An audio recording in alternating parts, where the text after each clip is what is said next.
নির্বাচনে বিপুল জয়ে বিএনপি চেয়ারম্যানকে প্রধান উপদেষ্টার অভিনন্দন। বিকেলে তারেক রহমানের ব্রিফিং। সোম অথবা মঙ্গলবার নতুন এমপিদের শপথ।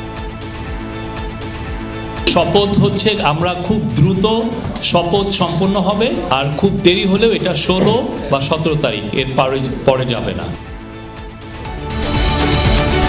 তারেক রহমানের নেতৃত্বে মন্ত্রিসভা হচ্ছে 40 থেকে 50 সদস্যের।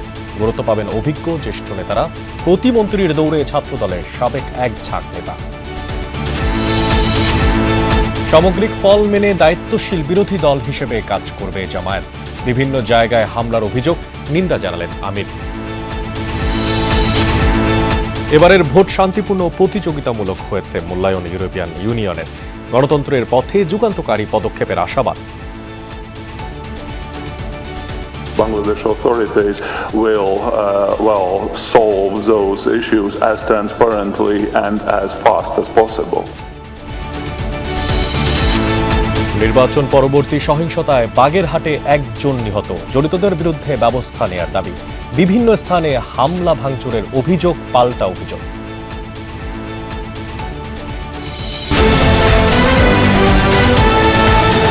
আমন্ত্রণ দুপুরের বাংলাদেশে। আপনাদের সাথে আছি আমি মশিউর অনিক। এতক্ষণ শিরোনাম দেখছিলেন, এবার বিস্তারিত। ত্রয়োদশ জাতীয় সংসদ নির্বাচনে বিপুল জনসমর্থন নিয়ে জয়লাভ করায় বিএনপি চেয়ারম্যান তারেক রহমানকে অভিনন্দন জানিয়েছেন প্রধান উপদেষ্টা ডক্টর মোহাম্মদ ইউনূস। অভিনন্দন বার্তায় প্রধান উপদেষ্টা এই বিজয়কে গণতান্ত্রিক উত্তরণের পথে ঐতিহাসিক মাইলফলক হিসেবে অভিহিত করেন। বলেন, জনগণের এই রায় দেশের সাংবিধানিক ধারাবাহিকতা এবং প্রাতিষ্ঠানিক স্থিতিশীলতা রক্ষায় গুরুত্বপূর্ণ ভূমিকা রাখবে। তার প্রত্যাশা, তারেক রহমানের প্রজ্ঞা ও জনকল্যাণমুখী চেতনা দেশকে স্থিতিশীল এবং অন্তর্ভুক্তিমূলক ভবিষ্যতের দিকে এগিয়ে নিয়ে যাবে। এ সময় তিনি সাবেক রাষ্ট্রপতি জিয়াউর রহমানের আদর্শ এবং সাবেক প্রধানমন্ত্রী বেগম খালেদা জিয়ার আপসহীন নেতৃত্বের কথা শ্রদ্ধার সাথে স্মরণ করেন।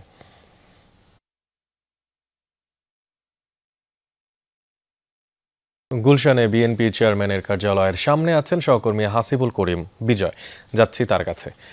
বিজয়, তারেক রহমানের আজকের কার্যক্রম নিয়ে কি কি তথ্য আছে আপনার কাছে, সে বিষয়ে বিস্তারিত জানতে চাই। অনেক সকাল থেকেই জানাচ্ছিলাম যে তারেক রহমানের আজকে একটি হোটেল ইন্টারকন্টিনেন্টালে একটি গণমাধ্যম কর্মীদের সাথে একটি মতবিনিময় সভা, পাশাপাশি প্রতিক্রিয়াও জানাবেন। যেহেতু গত ত্রয়োদশ জাতীয় সংসদ নির্বাচনে একটি নিরঙ্কুশ বিজয় লাভ করেছেন তিনি, এবং 212টি আসনে, জোট সহ 212টি আসনে কিন্তু তিনি জয়লাভ করেছে বাংলাদেশ জাতীয়তাবাদী দল বিএনপি। এবং এছাড়াও যদি বলি যে সকাল থেকেই কিন্তু বিএনপি অফিসের সামনে আমি ছিলাম। সকাল নাগাদ কিছুক্ষণ আগে তারেক রহমান কেন্দ্রীয় কার্যালয়ে এসেছেন, এবং আমি জানি যে আর আধা ঘন্টার মধ্যে হয়তো তিনি হোটেল ইন্টারকন্টিনেন্টাল উদ্দেশ্যে রওনা দিবেন। এছাড়াও যদি একটু বলে রাখতে চাই যে এবারের নতুন বাংলাদেশে কিন্তু বাংলাদেশ জাতীয়তাবাদী দল তারেক রহমানের নেতৃত্বে একটি মন্ত্রিসভা গঠিত হতে যাচ্ছে, এবং যেখানে 40 থেকে 50 জনের একটি মন্ত্রিসভা হবে এমনটাই আমরা জানতে পেরেছি। এবং সেই মন্ত্রিসভায় কিন্তু জ্যেষ্ঠ নেতাদের পাশাপাশি তরুণ যারা রাজনীতিবিদ রয়েছে, যারা তরুণ রাজনীতিবিদ, তাদেরও একটি ভালো প্রাধান্য থাকবে এমনটা আমরা জানতে পেরেছি। এছাড়াও যদি বলি যে এবারের মন্ত্রিসভায় ধারণা করা হচ্ছে যে মির্জা ফখরুল ইসলাম আলমগীরকে রাষ্ট্রপতি এবং স্থায়ী কমিটির সদস্যকে আব্দুল মঈন খান স্পিকার, এবং মির্জা আব্বাসকে যোগাযোগ মন্ত্রণালয়, এবং সালাউদ্দিন আহমেদকে স্থায়ী সরকার মন্ত্রণালয়, আমির খসরু মাহমুদ চৌধুরীকে বাণিজ্য মন্ত্রণালয়, এবং নম এহসানুল হক মিলনকে শিক্ষা মন্ত্রণালয়ের দায়িত্ব দেওয়ার বিষয়ে ভাবা হচ্ছে। এছাড়াও মন্ত্রী পরিষদে বিবেচনায় থাকছে বিএনপির স্থায়ী কমিটির সদস্য গয়েশ্বর চন্দ্র রায় এবং ইকবাল হাসান মাহমুদ টুকু। পাশাপাশি দলের স্থায়ী কমিটি ও নির্বাচন পরিচালনা কমিটির সদস্য নজরুল ইসলাম খানকেও প্রধানমন্ত্রীর রাজনৈতিক উপদেষ্টা হিসেবে বিবেচনা করা হচ্ছে। নতুন মন্ত্রিসভায় কিন্তু নতুনদের মুখও আমরা দেখতে পাবো এমনটাও আমরা আভাস পেয়েছি। এছাড়াও যদি বলি যে সম্ভাব্য যেমন রুহুল কবির রিজভী তথ্য ও সম্প্রচার মন্ত্রণালয় দায়িত্ব দেওয়া হতে পারে, এবং এছাড়াও চেয়ারম্যানের উপদেষ্টা পরিষদের সদস্য ইসমাইল জবিউল্লাহকে জনপ্রশাসন মন্ত্রণালয়ের দায়িত্ব দেওয়া হতে পারে। যুগ্ম মহাসচিব শহীদ উদ্দিন চৌধুরী অ্যানিকে স্বরাষ্ট্র প্রতিমন্ত্রী, এবং দলের চেয়ারম্যানের পররাষ্ট্র বিষয়ক উপদেষ্টা হুমায়ুন কবির পররাষ্ট্র প্রতিমন্ত্রী হিসেবে বিবেচনায় আছেন। তবে এটি আসলে সম্ভাব্য নিশ্চিত করে যে এখন বলা যাচ্ছে যে এরাই থাকবে বা এরাই নিশ্চিতভাবে হবে, কিছু পরিবর্তন হতে পারে। পাশাপাশি নতুন যারা যুগপথ আন্দোলনে শরিক হয়েছে তারেক রহমানের বক্তব্যে আমরা যেমনটি জানি যে নতুন যারা আছে, যারা নতুন করে দলের যোগ হয়েছেন, যারা জয় লাভ করেছেন তাদেরকেও মন্ত্রিসভায় রাখা হবে। এছাড়াও যদি বলি যে আগামী সোমবার অথবা মঙ্গলবার নাগাদ কিন্তু শপথ গ্রহণের কথা রয়েছে এবং যেদিন আসলে যারা স্থানীয় মন্ত্রী হিসাবে যারা আসলে এমপি হিসাবে অথবা অর্থাৎ সংসদ সদস্য হিসাবে যারা শপথ গ্রহণ করবেন ওই দিনই কিন্তু প্রধানমন্ত্রী এবং মন্ত্রিসভারও শপথ গ্রহণ করা হবে। অনেক হাসিবুল করিম বিজয় যুক্ত ছিলেন গুলশানে বিএনপির কার্যালয়ের সামনে থেকে, জানাচ্ছিলেন সেখানে সবশেষ অবস্থা সোম অথবা মঙ্গলবার নির্বাচিত সংসদ সদস্যদের শপথ গ্রহণ অনুষ্ঠান হতে পারে, এমনটা জানিয়েছেন প্রধান উপদেষ্টার প্রেস সচিব মোহাম্মদ শফিকুল আলম। দুপুরে ফরেন সার্ভিস একাডেমির এক ব্রিফিংয়ে এ কথা বলেন তিনি। একই ব্রিফিংয়ে উপস্থিত ছিলেন প্রধান উপদেষ্টার বিশেষ সহকারী আলী রিয়াজ। তিনি বলেন সংস্কারের পক্ষে গণরায় এসেছে, অধিকাংশ মানুষ আর পুরনো ব্যবস্থায় ফেরত যেতে চায় না, আর এই কারণেই গণভোটে হ্যাঁ জয়যুক্ত হয়েছে। গণভোট 16 বছরের অনাচারের বিরুদ্ধে জন আকাঙ্ক্ষার প্রতিফলন। রাজনৈতিক দলগুলোর আন্তরিকতা এবং অঙ্গীকার থাকলে জুলাই সনদ বাস্তবায়ন সম্ভব বলেও মন্তব্য করেন আলী রিয়াজ। বলেন আলাপ আলোচনা এবং ঐক্য বজায় রেখে সবার জুলাই সনদ বাস্তবায়ন করা উচিত। জানান নির্বাচিত সংসদ সদস্যরা দুই বিষয়ে শপথ নেবেন, একটি জাতীয় সংসদ এবং অন্যটি সংবিধান সংস্কার পরিষদের সদস্য হিসেবে। ক্ষমতাসীন দল এবং জাতীয় সংসদ ও সংবিধান সংস্কার পরিষদে প্রতিনিধিত্বকারী দলসমূহ এবং সংসদের বাইরেও যেসব রাজনৈতিক দল আছেন তাদের সকলের প্রতি আহ্বান হচ্ছে আলাপ আলোচনার মাধ্যমে ঐক্যবদ্ধভাবে এই গণরায় বাস্তবায়ন নিশ্চিত করতে হবে। এদিকে ত্রয়োদশ জাতীয় সংসদ নির্বাচনে নবনির্বাচিত সংসদ সদস্যদের গ্যাজেট এবং গণভোটের গ্যাজেট প্রকাশ করেছে নির্বাচন কমিশন। শুক্রবার গভীর রাতে জাতীয় সংসদের 300 আসনের মধ্যে 297 আসনে নবনির্বাচিত সংসদ সদস্যদের গ্যাজেট প্রকাশ করা হয়। গ্যাজেটে সংসদ সদস্য হিসেবে নির্বাচিত প্রার্থীদের নাম, পিতা মাতার নাম, ঠিকানা প্রকাশ করা হয়েছে। এর আগে বৃহস্পতিবার সারা দেশে উৎসব মুখর পরিবেশে অনুষ্ঠিত হয় ত্রয়োদশ জাতীয় সংসদ নির্বাচন ও সংবিধান সংস্কারের উপরে জাতীয় গণভোট। শুক্রবার দুপুরে নির্বাচন কমিশন 297 আসনের চূড়ান্ত ফলাফল ঘোষণা করে। সব আনুষ্ঠানিকতা শেষে 297 আসনের গ্যাজেট ঘোষণা করল নির্বাচন কমিশন। দর্শক, নির্বাচিত সংসদ সদস্য ও মন্ত্রিসভার শপথ গ্রহণ অনুষ্ঠানের আয়োজন নিয়ে সচিবালয়ে ব্রিফ করছেন মন্ত্রী পরিষদ সচিব ডক্টর শেখ আব্দুর রশিদ। সরাসরি চলে যাচ্ছে সেখানে।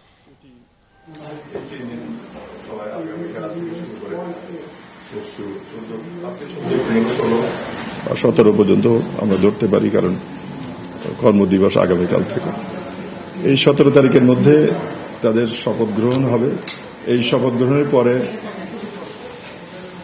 বিভিন্ন এই নির্বাচনে অংশগ্রহণকারী দল তাদের নিজস্ব সংসদ সদস্যদের নেতা নির্বাচন করবেন এবং এই যিনি সংখ্যাগরিষ্ঠ সদস্যদের নেতা হিসেবে যিনি নির্বাচিত হবেন তিনি মহামান্য রাষ্ট্রপতির কাছে তার তখন এই ঘটনাটি জানিয়ে দেবেন যে তিনি সংখ্যাগরিষ্ঠ সদস্যের আস্থাবাদক। মহামান্য রাষ্ট্রপতি তখন তাকে নিয়ম অনুযায়ী প্রধানমন্ত্রী পদে নিয়োগের জন্য অফার করবেন বা নিয়োগ দান করবেন। এরপরে একটা সুবিধাজনক সময় নির্ধারণ করে সেই সময় শপথ গ্রহণ অনুষ্ঠিত হবে। আমরা আশা করছি ডাকডাবি 3 দিন বা ম্যাক্সিমাম 4 দিনের মধ্যে এটা শপথ হয়ে যাবে আশা করছি। এর চাইতে আর কিছু বলবার দেখছি না। কোন তারিখটাকে সামনে রেখে আপনারা প্রস্তুতিটা কোন তারিখে ঘিরে সম্ভাব্য তারিখটা? আমাদের প্রস্তুতি যদি নিয়ম অনুযায়ী যদি আমাদেরকে বলা হয় যে আগামীকাল বা পরশু, সেটাও আমাদের প্রস্তুতি আছে। আবার যদি বলা হয় না আমরা ওই 3 দিন পর হবে, সেটারও প্রস্তুতি আছে। এটা যতক্ষণ জানা না যাবে ততক্ষণ তো আমরা বলতে পারবো না যে আমাদের প্রস্তুতি কোন দিনের জন্য। এই সিদ্ধান্ত কি হয়েছে স্যার, কে শপথ পাবেন? যেহেতু স্পিকার নাই, ডেপুটি স্পিকার নাই, সদস্যদের শপথ এইটা হ্যান্ডেল করেন সংসদ সচিবালয়, ওখানে কথা বলতে হবে। আপনি জানতে পেরেছেন কিনা? আমি যেটা জানতে পেরেছি এটা ইনফরমাল, সেজন্য এটা আমি আর বলতে চাইছি না। এখানে নানান রকমের অপশন আছে। স্পিকার বা ডেপুটি স্পিকার বা তাদের মনোনীত কেউ এটা দিতে পারেন। তারা যদি কোনো মনোনয়ন না দিতে পারেন তাহলে সরকার থেকে আর কাউকে মনোনয়নের ব্যবস্থা করা হতে পারে। সেটা এইটা দায়িত্বটা আমাদের নয়। সেক্ষেত্রে প্রধান বিচারপতি অথবা প্রধান নির্বাচন কমিশনার তিনিও এই শপথ গ্রহণ অনুষ্ঠান পরিচালনা করতে পারেন বা শপথ পাঠ করাতে পারেন। এটা কে হবে না আমি বলতে। কোন ধরনের এখন মানে ওইটার প্রস্তুতি আমাদের না। না মন্ত্রিসভার প্রস্তুতিটা কোন ধরনের স্যার? কি কি প্রক্রিয়া? এইটাতে বললাম যে একটা স্টেপ হলো সংসদ সদস্যগণের শপথ গ্রহণ। এইটা হয়ে গেলে তারপরে তাদের নেতা নির্বাচন হয়। নেতা নির্বাচন করলে তখন যিনি সংখ্যাগরিষ্ঠ সদস্য নেতা তিনি রাষ্ট্রপতির কাছে তার সংখ্যাগরিষ্ঠ সদস্যের আস্থাভাজন উনি হয়েছেন সেটা পত্র আকারে পাঠান। সেই প্রস্তুতি আমাদের আছে। যখন এটা হয়ে যাবে তখন মহামান্য রাষ্ট্রপতির কাছে এই পত্র প্রেরণ হবে। স্পিকার কেউ আছেন? স্পিকার কেউ আছেন? আমাদের জানাতে সংসদ ভেঙে দেওয়া আছে, সুতরাং স্পিকার থাকার কথা না। তারপরে সংবিধানে এই সংক্রান্ত একটা বিধান আছে যে পরবর্তীকালে সংসদ সংক্রান্ত কোনো কাজ যদি পড়ে বা কাজ যদি হয় তাহলে ওই পুরনো স্পিকারকে ওই স্পিকার হিসেবে ধরে নেওয়া হয় ওই পারপাজের জন্য। জন্য যে বললেন যে সর্বোচ্চ 4 দিনের মধ্যে শপথ হয়ে যাবে মন্ত্রিসভার সদস্যদের, সেটাও কি আগামীকাল থেকে অর্থাৎ আগামী কর্মদিবস থেকে? এটা বললাম যে আমাদের যদি আগামীকাল যদি সংসদ সদস্যদের শপথ হয়ে যায়, আগামীকালও যদি হয়, হাইপোথেটিক্যালি বলছি, তাহলে আমরা আমাদের ততক্ষণে জানতে পারবো যে মন্ত্রী পরিষদের শপথ কখন হবে। আমাদের সেই প্রস্তুতি আছে।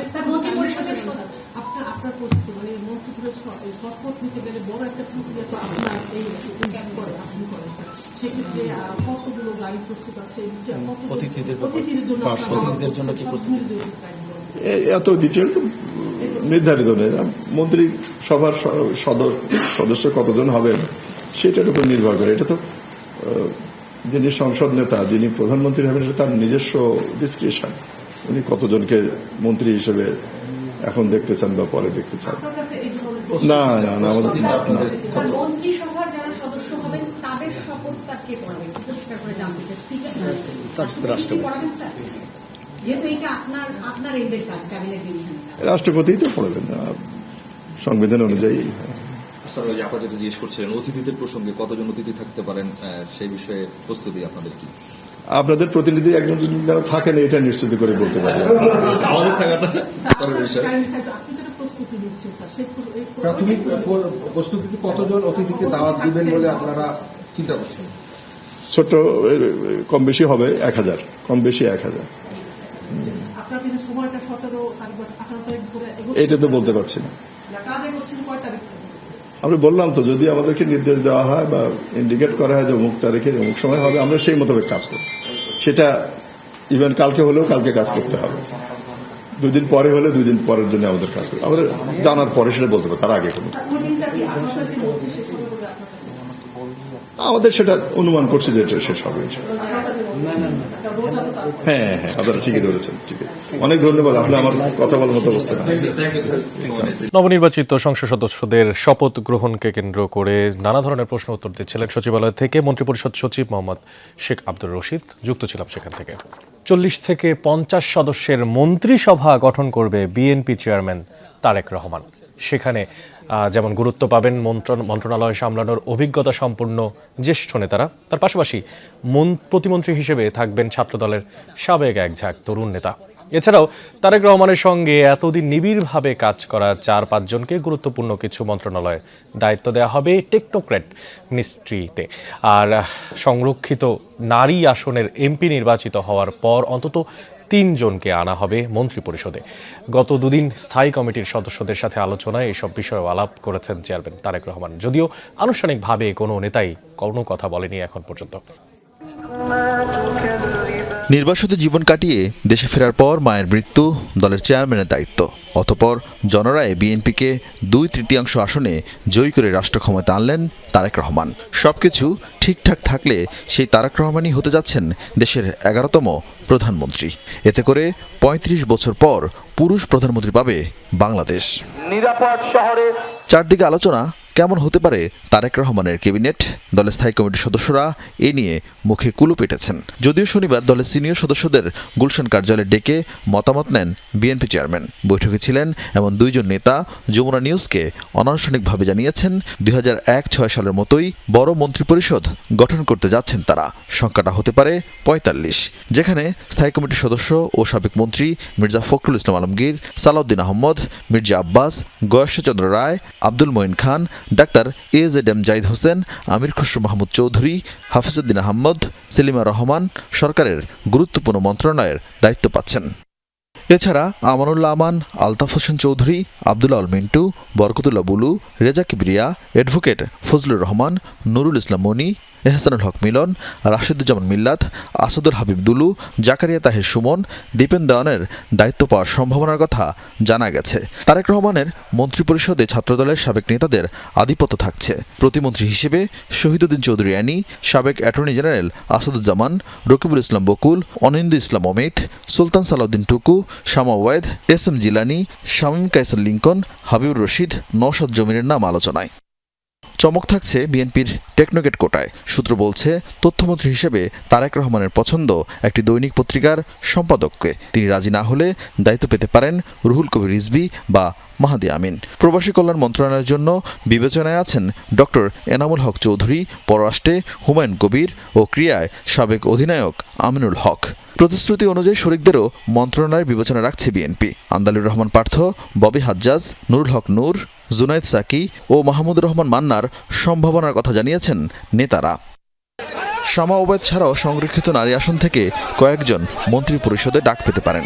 এছাড়া স্বতন্ত্র প্রার্থী হিসেবে সংসদ সদস্য হওয়া 7 জনের বিষয়ে বিএনপি উদার হলেও এখনই দলে ফিরছেন না তারা। তবে বিদ্রোহী প্রার্থী হয়ে বহিষ্কৃত হওয়া নেতাদের বিষয়ে বিএনপির অবস্থান কঠোর বলে জানিয়েছেন স্থায়ী কমিটির গুরুত্বপূর্ণ সদস্যরা।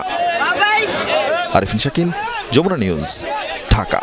ত্রয়োদশ সংসদ নির্বাচনে মর্যাদাপূর্ণ ফলাফল অর্জন করায় জামায়াতের আমির ডাক্তার শফিকুর রহমান এবং এনসিপির আহ্বায়ক নাহিদ ইসলামকে অভিনন্দন জানিয়েছেন অন্তর্বর্তী সরকারের প্রধান উপদেষ্টা ডক্টর মোহাম্মদ ইউনূস। শনিবার দুটি পৃথক বার্তায় তাদের অভিনন্দন জানান প্রধান উপদেষ্টা।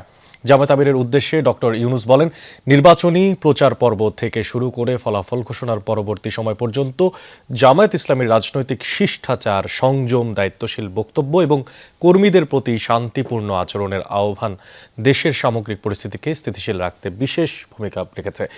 পৃথক বার্তায় প্রধান উপদেষ্টা বলেন, নাহিদ ইসলামের নেতৃত্বে এনসিপি যেই সাহস, দৃঢ়তা ও আত্মবিশ্বাসের সাথে নির্বাচনে অংশগ্রহণ করেছে তা বাংলাদেশের গণতান্ত্রিক ইতিহাসে একটি তাৎপর্যপূর্ণ অধ্যায়। এই সাফল্য কেবল শুধুমাত্র নির্বাচনী পরিসংখ্যানের বিষয় নয়, এটি তরুণ প্রজন্মের আত্মপ্রত্যয়, স্বপ্ন ও গণতান্ত্রিক চেতনার শক্তিশালী প্রকাশ। সামগ্রিক ফলকে স্বীকৃতি দিয়ে দায়িত্বশীল বিরোধী দল হিসেবে কাজ করার ঘোষণা দিলেন জামায়াতের আমির ডাক্তার শফিকুর রহমান। শুক্রবার মধ্যরাতে নিজের ভেরিফাইড ফেসবুক অ্যাকাউন্ট থেকে একটি পোস্ট করেন তিনি। সেখানে জামায়াত আমির বলেন, নির্বাচনের ফলাফল নতুন একটি রাজনৈতিক অধ্যায়ের সূচনা। জনগণের আস্থা অর্জনের পাশাপাশি ক্ষমতাকে প্রশ্ন করাই হবে জামায়াতের লক্ষ্য, এমনটাও জানান ডাক্তার শফিকুর। বলেন, এর মাধ্যমে ভবিষ্যতের জন্য দায়িত্বশীলতা অর্জনের পথ সুগম হবে। এদিকে সকালে আরেক ফেসবুক পোস্টে তিনি বলেন, বিএনপির মতের সাথে ভিন্ন রাজনৈতিক অবস্থান রাখার কারণে নিরীহ নাগরিক ও ভোটাররা সহিংসতার শিকার হচ্ছেন। তিনি এই সহিংসতার তীব্র নিন্দা ও প্রতিবাদ জানান। বলেন, যে জাতি সদ্য গণতান্ত্রিক অধিকার প্রয়োগ করেছে সে জাতির বুকে সহিংসতা, ভয়ভীতি প্রদর্শন ও প্রতিহিংসার রাজনীতির কোনো স্থান নেই। এইসব ঘটনা নিরপেক্ষ ও সুষ্ঠু তদন্ত করে দায়ীদের আইনের আওতায় আনার আহ্বান জানান জামায়াত আমির। 2008 সালের পর এবারের নির্বাচন সবচেয়ে শান্তিপূর্ণ ও প্রতিযোগিতামূলক ছিল, এমন মন্তব্য করেছেন ইইউ পর্যবেক্ষক দলের প্রধান ইভার্স ইজাবস। সকালে ইইউ পর্যবেক্ষণ দলের নির্বাচন পরবর্তী সংবাদ সম্মেলনে এমনটা বলেন তিনি। জানান, কোনো ধরনের সহিংসতাকেই সমর্থন করে না ইউরোপীয় ইউনিয়ন, সেটি শারীরিক হোক অথবা ভার্চুয়ালি। ত্রয়োদশ জাতীয় নির্বাচনে সোশ্যাল মিডিয়া অনেকটাই ঝুঁকিপূর্ণ ছিল বলেও মন্তব্য করেন এজাবস। অন্যদিকে প্রধান সারির গণমাধ্যমগুলোর প্রার্থী ও নির্বাচনের ক্ষেত্রে ভারসাম্য রক্ষার চেষ্টা করেছে বলেও তার অভিমত।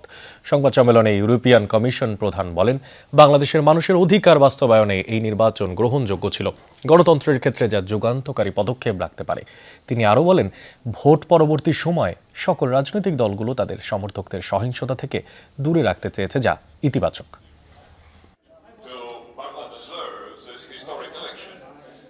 which is there.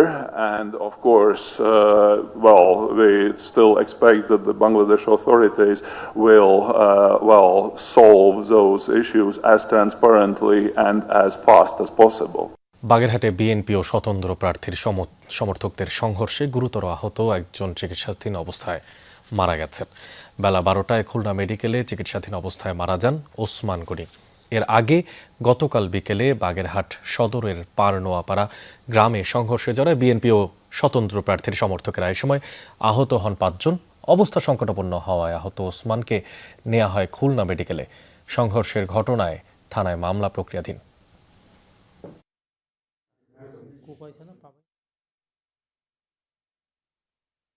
প্রতিপক্ষের হামলায় স্বতন্ত্র প্রার্থীর এক সমর্থক নিহত হয়েছে। মুন্সিগঞ্জ সদর সার্কেলের অতিরিক্ত পুলিশ সুপার মোহাম্মদ বিল্লাল হোসেন জানান, শুক্রবার দুপুরে ধানের শীষ প্রতীকের সমর্থকরা ফুটবল প্রতীকের সমর্থক জসিম নায়েবের বাড়িতে গিয়ে তাকে গালিগালাজ করে। এক পর্যায়ে বেধড়ক মারধর করলে গুরুতর আহত হয় জসিম ও তার বাবা মাফিক নায়েব। তাদের উদ্ধার করে ঢাকা মেডিকেল কলেজ হাসপাতালে নিয়ে যান স্বজনরা। সেখানেই চিকিৎসাধীন অবস্থায় সন্ধ্যা 7:30টার দিকে মৃত্যু হয় জসিমের। আর এই বিষয়ে আইনগত ব্যবস্থা গ্রহণ প্রক্রিয়াধীন রয়েছে বলে জানিয়েছে পুলিশ।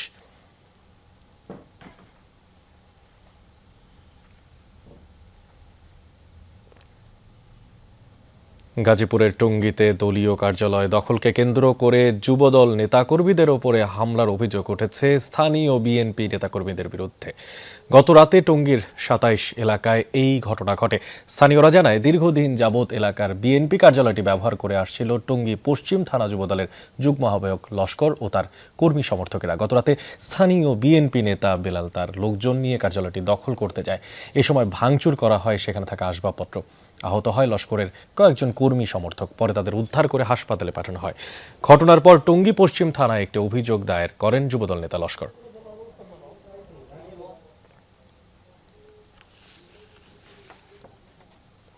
এদিকে বিএনপিকে সমর্থন না করায় গাজীপুরের কাপাসিয়ায় মাদ্রাসার এক প্রিন্সিপালের বাড়িতে হামলার অভিযোগ উঠেছে দলটির নেতা কর্মীদের বিরুদ্ধে। ভুক্তভোগী পরিবার অভিযোগ করেন, গত রাত 11:30টার দিকে বিএনপি নেতা তোফাজ্জলের নেতৃত্বে 30 থেকে 40 জন সংঘবদ্ধভাবে তাদের বাড়িতে হামলা করে। এই সময় পরিবারের সদস্যদের মেরে ফেলার হুমকি দেয় বলে অভিযোগ তাদের। এই ঘটনায় নিন্দা জানিয়ে দ্রুত সুষ্ঠু তদন্ত আর জড়িতদের বিরুদ্ধে প্রয়োজনীয় ব্যবস্থা নেওয়ার দাবি জানিয়েছে স্থানীয়রা। নোয়াখালী 6 আসনের বিএনপির পরাজিত প্রার্থী মাহবুবুর রহমান শামীমের বাসায় অনিচ্ছাকৃত অভিযানের ঘটনায় দুঃখ প্রকাশ করেছেন নৌবাহিনীর হাতিয়া কন্টিনজেন্টের second in command lieutenant commander Arafat. গতরাতে হাতিয়া থানার সামনে প্রেস ব্রিফিংয়ের মাধ্যমে দুঃখ প্রকাশ করেন তিনি। জানান, শুক্রবার সন্ধ্যায় স্থানীয় নৌবাহিনী ক্যাম্পের পাশে জায়গা দখলকে কেন্দ্র করে একটি গ্রুপ বিস্ফোরণ ঘটায়। আর এই সময় ক্যাম্পে হামলা হয়েছে মনে করে বাইরে বেরিয়ে আসেন বাহিনীর সদস্যরা। পরে বিএনপি নেতা মাহবুবুর রহমান শামীমের বাড়ির দিকে দৌড়ে যায় দুষ্কৃতিকারীরা। নৌবাহিনীর সদস্যরাও তাদের পেছন পেছন সেখানে যান। অভিযুক্তদের ধরতে গিয়ে শামীমের বাড়ির কয়েকটি কক্ষ ক্ষতিগ্রস্ত হয়। এ সময় বাহিরে অবস্থান করছিলেন শামীম। খবর পেয়ে ঘটনাস্থলে গিয়ে নৌবাহিনীর সদস্যদের সাথে কথা বলেন তিনি। আলোচনার এক পর্যায়ে নৌবাহিনী তাদের ভুল বুঝতে পারে এবং দুঃখ প্রকাশ করে। অন্যদিকে চাঁপাইনবাবগঞ্জে ককটেল তৈরির সময় বিস্ফোরণে প্রাণ গেছে 2 জনের, আর আহত হয়েছেন 3 জন। ভোরে সদরের ফাটাপাড়া গ্রামে এই ঘটনা ঘটে। পুলিশ জানায়, স্থানীয় মোহাম্মদ কালামের বাড়িতে ককটেল তৈরি করছিল কয়েকজন। এই সময় হঠাৎই ঘটে বিস্ফোরণ। ঘটনাস্থলে প্রাণ হারান 2 জন। গুরুতর আহত হন বজলুর রহমান, মিনহাজ এবং শুভ নামের 3 জন। বিকট শব্দ শুনে সেখানে গিয়ে আহতদের উদ্ধার করেন স্থানীয়রা। আশঙ্কাজনক হওয়ায় তাদের রাজশাহী মেডিকেল কলেজে নিয়ে যাওয়া হয়। খবর পেয়ে ঘটনাস্থলে গিয়ে পরিস্থিতি নিয়ন্ত্রণে আনে পুলিশ ও বিজিবি। স্থানীয়রা জানায়, বিস্ফোরণে আহতরা জুলাই আন্দোলনের আগে আওয়ামী লীগের রাজনীতির সাথে জড়িত ছিল।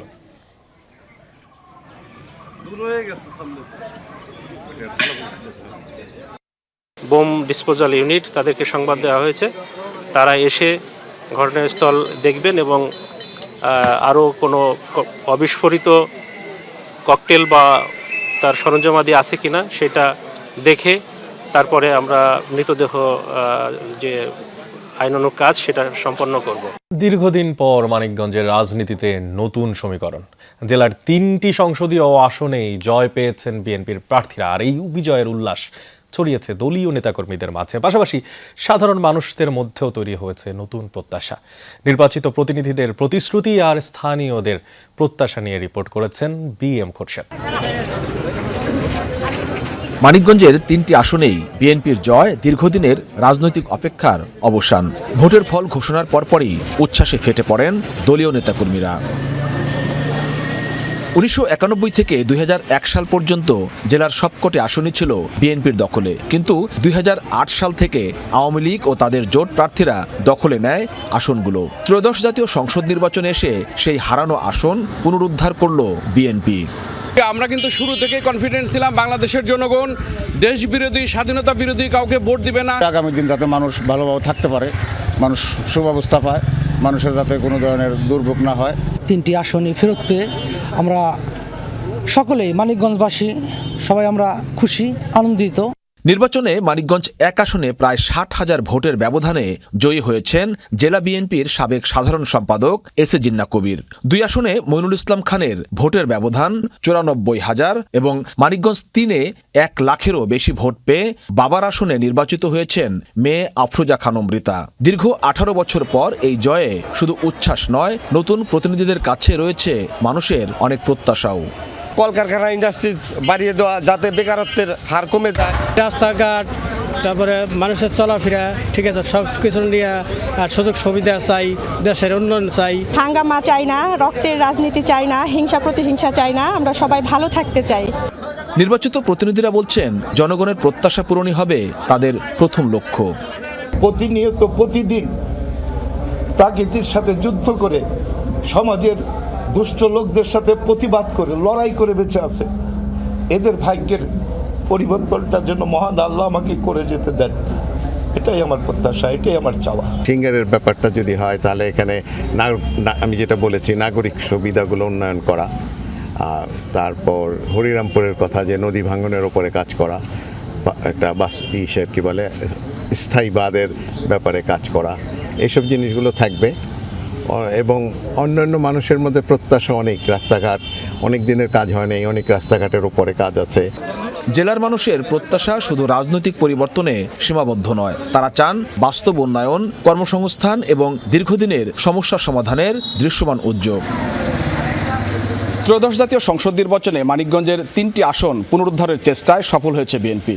3টি আসনেই বিপুল ভোটের ব্যবধানে বিএনপির এই জয় মানিকগঞ্জের রাজনীতিতে নতুন অধ্যায়ের সূচনা করেছে। এখন দেখার বিষয় নির্বাচনী প্রতিশ্রুতি কত দ্রুত বাস্তবে রূপ নেয় এবং সাধারণ মানুষের প্রত্যাশা কতটা পূরণ হয়। BM Khorshed, Jamuna news, Manikganj.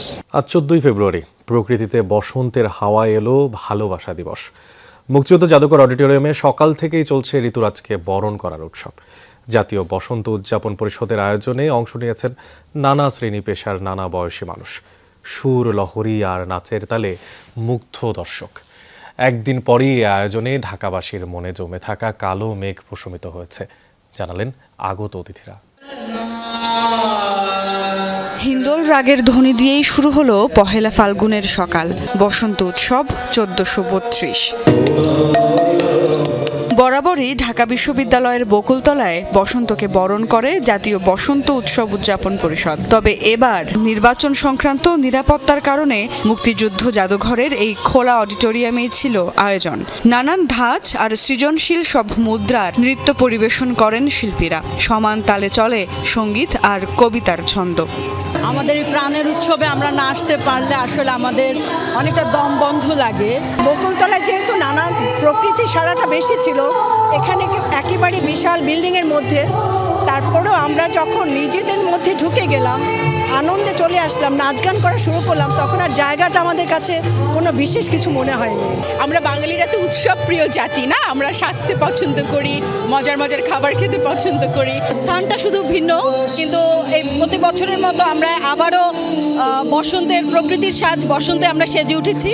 আয়োজকদের প্রত্যাশা নতুন সরকার যেন সংস্কৃতি বান্ধব হয়, অবাধে যেন সংস্কৃতি চর্চা করতে পারেন দেশের মানুষ। নতুন যে সরকার এসছে জনবান্ধব সরকার, সে হবে সংস্কৃতি বান্ধব সরকার। আমরা যেন সুস্থ সংস্কৃতির চর্চা অবাধে করতে পারি। সকাল থেকে শুরু হওয়া এই আয়োজনে উপস্থিত হন নানান বয়সী মানুষ। নতুন দিনের নতুন এই সকালের শুরুটা প্রশমিত করুক সব অমঙ্গলকে, তেমনটাই প্রত্যাশা বাঙালির। বাংলাদেশের মানুষ সংস্কৃতি প্রেমী, এই সংস্কৃতি মানুষের মনে মননে রক্তে, তাই এই সরকার যেন সংস্কৃতি বান্ধব সরকার হয়, তেমনটি প্রত্যাশা সংস্কৃতি সংশ্লিষ্টদের।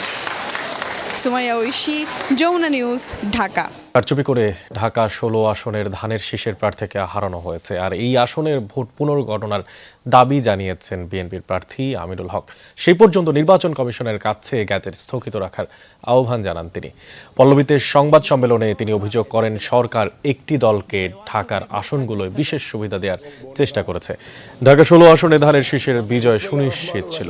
নির্বাচনে দায়িত্বরতরা জামায়াতের পক্ষ নিয়ে কয়েকটা কেন্দ্র থেকে ধানের শীষ এজেন্টদের বের করে দিয়েছেন, এমন অভিযোগ তার। আমিনুল হক জানান ভোটের দিন প্রিজাইডিং অফিসারও সিল মেরেছে। জানান 11 তারিখে রাতে জামায়াতের প্রার্থী ভোট কেন্দ্রে ঢুকে প্রিজাইডিং অফিসারের রুমে গেছে। কয়েকটি কেন্দ্রে টার্গেট করে ইঞ্জিনিয়ারিং করেছে জামায়াতের প্রার্থী। তার অভিযোগ ফলাফলকে মেকানিজম করতে সরকারি মহল থেকে কাজ করেছেন তারা। বিসমিল্লাহির রহমানির রহিম। এবং সাধারণ মানুষের ভোটের মাধ্যমে আমরা একটি জনগণের সরকার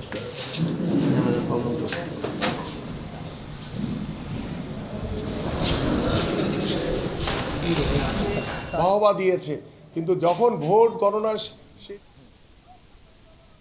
সেইভাবে তারা ইঞ্জিনিয়ারিং মাধ্যমে কিভাবে আমাকে হারানো যায় সেই ব্যবস্থা তারা করেই একদম সরকারি মদদে তারা এই কাজগুলো করেছেন, যাতে টার্গেট করে আমাকে হারাতে হবে, এইভাবে তারা এই জিনিসগুলো করেছেন।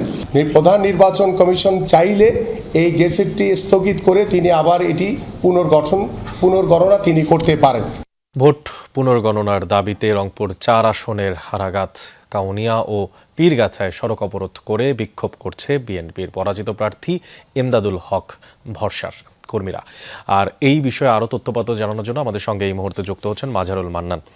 মাজারুল, আপনার মাধ্যমে যে বিষয়টি জানতে চাই, আসলে কি বলছেন বিক্ষোভকারীরা, আর সড়ক অবরোধের যে কারণ, তাতে করে মানুষের ভোগান্তির চিত্র কেমন দেখতে পাচ্ছেন?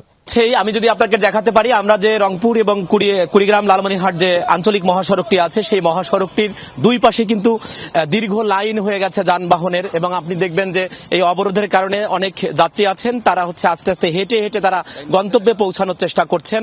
এবং আপনাকে আরেকটা তথ্য দেই যে এটি হচ্ছে যে কাউনিয়ার যে পয়েন্ট আছে, সেই কাউনিয়ার যে পয়েন্টের মধ্যে তারা অবরোধ করছে। এর আগে হারাগাছ যে পৌরসভা এলাকা আছে, পৌরসভা এলাকায় অবরোধ হয়েছে। পীরগাছা যে এলাকাটি আছে, সেই পীরগাছা এলাকাটিতেও তারা অবরোধ করেছে, এবং তাদের দাবি হচ্ছে যে ভোটটি পুনর্গণনা করতে হবে। তাদের দাবি হচ্ছে যে এখানে ভোট কারচুপি করা হয়েছে, কারচুপির কারণে তাদের যে বিএনপির যে মনোনীত প্রার্থী জনাব এমদাদুল হক ভরসা, তিনি হেরে গেছেন। এই ধরনের অভিযোগ নিয়েই কিন্তু তার কর্মী সমর্থকরা তারা এই রাস্তাটি অবরোধ করেছেন। এবং একটি বিষয় যদি বলি, এখন পর্যন্ত কিন্তু এখানে সেনাবাহিনীর পক্ষ থেকে বা বিজিবির পক্ষ থেকে অথবা পুলিশের পক্ষ থেকে কেউ কিন্তু আসেনি। এখন পর্যন্ত কিন্তু নির্বাচনী যে আচরণবিধি আছে, সেই আচরণবিধির মাধ্যমেও কিন্তু যেটি বলা যায় যে এখন এই ধরনের বিক্ষোভ কিন্তু কোনোভাবে কাম্য নয়। তারপরেও তারা তাদের একটাই দাবি, বিক্ষুব্ধ জনতা তারা বলছেন যে তাদের যে বিজয়, সেই বিজয়টি তারা ছিনিয়ে নিয়েছেন, এবং এই অভিযোগটা তারা আক্তারের বিরুদ্ধে করতেছেন। আক্তার হোসেন, যিনি এখানকার বিজয়ী প্রার্থী এবং যিনি তার গেজেট হয়েছে।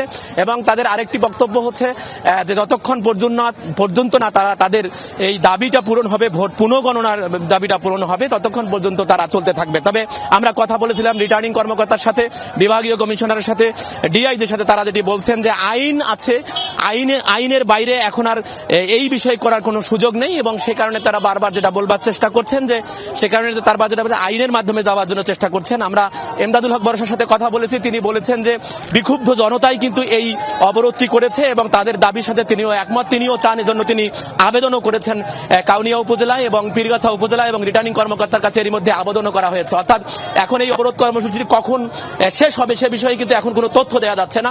তবে এরই মধ্যে কিন্তু পুরো দুই পাশে শত শত গাড়ি আটকা পড়ে গেছে। অনেক আমাদের সঙ্গে রংপুর থেকে যুক্ত ছিলেন সহকর্মী মাজারুল মান্নান, জানাচ্ছিলেন সেখানকার বিএনপির যিনি হেরে যাওয়া প্রার্থী আছেন ইমদাদুল হক ভরসার, তার কর্মী সমর্থকদের বিক্ষোভের সবশেষ খবরাখবর। অ্যাপস্টেইন কেলেঙ্কারিতে নানামুখী চাপের জেরে অবশেষে পদত্যাগে বাধ্য হলেন দুবাই ভিত্তিক লজিস্টিক গ্রুপ ডিপি ওয়ার্ল্ডের প্রধান সুলতান আহমেদ বিন সুলাইম।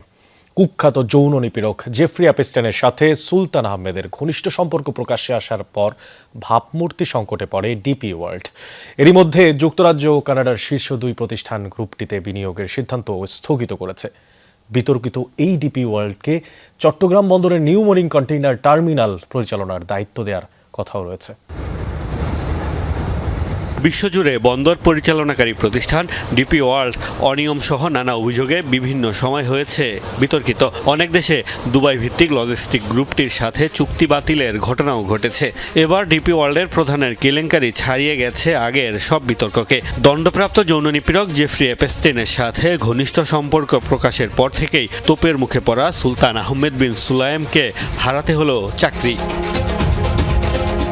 মার্কিন বিচার বিভাগের প্রকাশিত নথিতে উঠে আসে সুলতান আহমেদ ও অ্যাপস্টেইনের দহরম মহরম সম্পর্কের ফিরিস্তি। দেখা যায় মেসেজিং ও ইমেলের মাধ্যমে নিয়মিতই যোগাযোগ হতো দুজনের। এমনকি শেয়ার করতেন পর্ন সাইট, আলোচনা করতেন নারীদের সাথে বিকৃত যৌনাচার নিয়েও। সুলতান আহমেদের জন্য বিশ্বের বিভিন্ন দেশে ডিপি ওয়ার্ল্ডকে কাজ পাইয়ে দিতেও লবিং করতে দেখা গেছে অ্যাপস্টেইনকে। এসব নথি প্রকাশের পর যুক্তরাজ্যের ব্রিটিশ ইন্টারন্যাশনাল ইনভেস্টমেন্ট ও কানাডার লা ক্যাসি নামের দুটি প্রতিষ্ঠান ডিপি ওয়ার্ল্ডে নতুন বিনিয়োগ বন্ধের ঘোষণাও দেয়। নানামুখী বিতর্কের কারণে ব্যাপক চাপের মুখে পড়ে প্রতিষ্ঠানটি। ফলে ভাবমূর্তি রক্ষায় সুলতান আহমেদকে সরিয়ে দিয়ে চাপ সামাল দেওয়ার চেষ্টা ডিপি ওয়ার্ল্ডের। এরই মধ্যে ঈসা কাজিমকে পরিচালনা পর্ষদের নতুন চেয়ারম্যান নিযুক্ত করা হয়েছে। ভারতীয় বংশোদ্ভূত যুবরাজ নারায়ণকে দেয়া হয়েছে প্রধান নির্বাহী দায়িত্ব। দুবাইয়ের প্রভাবশালী রাজনৈতিক ও ব্যবসায়িক সুলাইম পরিবারের সন্তান সুলতান আহমেদ। তার বাবা দুবাইয়ের শাসক পরিবারের গুরুত্বপূর্ণ উপদেষ্টা ছিলেন। জন্মের পর থেকেই ক্ষমতার কাছাকাছি থাকা সুলতান আহমেদ রাষ্ট্র নিয়ন্ত্রিত প্রতিষ্ঠান ডিপি ওয়ার্ল্ডের মাধ্যমে বিশ্বজুড়ে বিশাল বিনিয়োগ সাম্রাজ্য গড়ে তুলেছেন। 4 দশকেরও বেশি সময় দিয়েছেন ডিপি ওয়ার্ল্ডের নেতৃত্ব। ডিপি ওয়ার্ল্ড সম্প্রতি বাংলাদেশের চট্টগ্রাম বন্দরের নিউ মেরিন টার্মিনাল পরিচালনায় অন্ধ্রপ্রদেশ সরকারের সাথেও চুক্তি করেছে। বিদেশিদের টার্মিনালে দায়িত্ব দেওয়ার প্রতিবাদে বিক্ষোভ করেছে বন্দর শ্রমিকরা। এমনকি চুক্তির তথ্য গোপন রাখা হয়েছে বলেও অভিযোগ অনেকের। মোস্তফা মাহমুদ, যমুনা নিউজ। যারা আন্তর্জাতিক প্রসঙ্গের খোঁজখবর রাখছেন তারা ইরান এবং যুক্তরাষ্ট্রের মধ্যে যে চলমান উত্তেজনা তার বিষয়ে নিশ্চয় জানেন। এর মাঝখানেই নতুন এক তথ্য আসলো। ইরানে কয়েক সপ্তাহব্যাপী হামলার প্রস্তুতি এবার নিয়েছে যুক্তরাষ্ট্র। 2 মার্কিন কর্মকর্তার বরাতে এমনটি আবার জানিয়েছে বার্তা সংস্থা রয়টার্স। এদিকে ইরানের উদ্দেশ্যে দ্বিতীয় নৌবহর পাঠানোর ঘোষণা দিয়েছে মার্কিন প্রেসিডেন্ট ডোনাল্ড ট্রাম্প। সমঝোতা না হলে যে কোনো মূল্যে সরকার পরিবর্তনের হুমকি দেন তিনি। আর এই অবস্থায় পাল্টা জবাব দিতে নিজেদের ক্ষেপণাস্ত্র প্রস্তুত রাখার কথা জানিয়েছে তেহরান। ইরানে হামলার লক্ষ্যে মধ্যপ্রাচ্যে এরই মধ্যে নৌবহর পাঠিয়েছে যুক্তরাষ্ট্র। সামরিক উত্তেজনার মধ্যেই এবার দ্বিতীয় নৌবহর পাঠানোর ঘোষণা এলো মার্কিন প্রেসিডেন্ট ডোনাল্ড ট্রাম্পের তরফ থেকে। হোয়াইট হাউসের ব্রিফিংয়ে ট্রাম্প বলেন, ইরানের উদ্দেশ্যে যাত্রা করতে প্রস্তুত রণতরী জেরাল্ড ফোর্ড। সমঝোতা না হলে ইরানের সরকার পরিবর্তনের কোনো বিকল্প নেই বলেও হুঁশিয়ারি তার। ইরানের শাসন ব্যবস্থার পরিবর্তনই সম্ভবত সবচেয়ে ভালো ঘটনা হতে পারে। গত 47 বছর ধরে তারা শুধু আলোচনায় করে যাচ্ছে। এরই মধ্যে আমরা বহু প্রাণ হারিয়েছি। কেউ পা হারিয়েছে, কেউ হাত, কারো মুখ বিকৃত হয়েছে। দীর্ঘদিন ধরেই এমনটা চলছে। এদিকে আবারও ইরানের বিক্ষোভকারীদের জোরালো আন্দোলনের আহ্বান জানিয়েছেন দেশটির নির্বাসিত যুবরাজ রেজা পাহলভি। তার দাবি, প্রকৃত গণতন্ত্রের জন্য মুখে আছেন দেশটির সাধারণ মানুষ। এখনো আপনি ইরানের রাজপথে যান, সেখানে মানুষের স্লোগান শুনবেন। তারা মুক্তি চায়, তারা গণতন্ত্র চায়। আমার লক্ষ্য ইরানে গণতন্ত্র ফিরিয়ে আনা। এ পরিস্থিতিতে ইরানের স্পষ্ট ঘোষণা, হামলার শিকার হলে কোনো ছাড় দেওয়া হবে না। যে কোনো ধরনের জবাব দিতে প্রস্তুত রাখা হয়েছে দেশটির মিসাইল ভান্ডার। মীর মুশফিকা হাসান, যমুনা নিউজ। এই ছিল দুপুরের বাংলাদেশে। এতক্ষণ সাথে থাকার জন্য সবাইকে ধন্যবাদ।